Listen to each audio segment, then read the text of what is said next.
Dr Liam Fox. Thank you, Mr Deputy Speaker. I understand why the Government won't accept this amendment, and I don't want to go there again. But what we do need is urgency.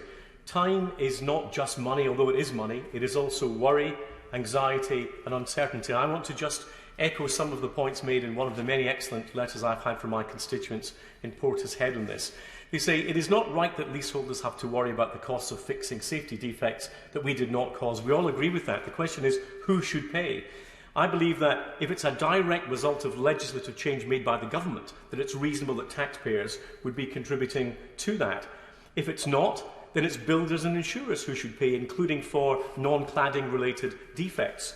The second point that they make is we recognise that the additional £3.5 billion announced by the Secretary of State is a step forward, and we do welcome this funding.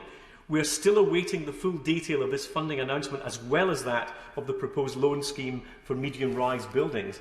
And the last debate, Mr Deputy Speaker, we were told that more details would be forthcoming after the budget. Well, we are after the budget, and we've still not had the details that we're looking for. And the point is that these are real-time problems that require real-time solutions on behalf of our constituents. They then go on to say that providing funding for buildings over 18 metres while forcing leaseholders in buildings under 18 metres to pay via a loan scheme is entirely unfair, because building height alone does not determine fire risk. We understand that, and again, it's about appreciating that there needs to be a cut-off to stop taxpayers having to sign a blank cheque.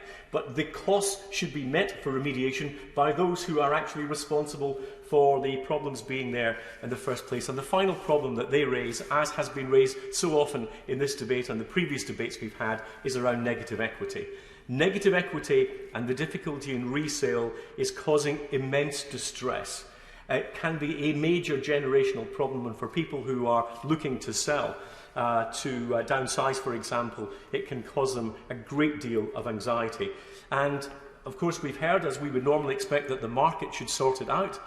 But we're still waiting for elements that the market would normally regard as the necessary parts of that to be made available to us.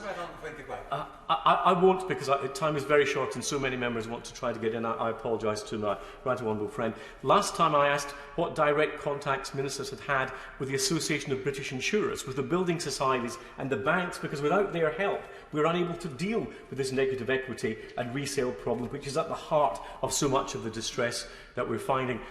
Mr Deputy Speaker, I know from talking to so many of my constituents on this, they appreciate that the government has already come a long way. They are very grateful for taxpayer support.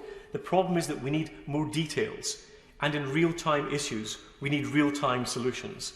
Urgency is the key.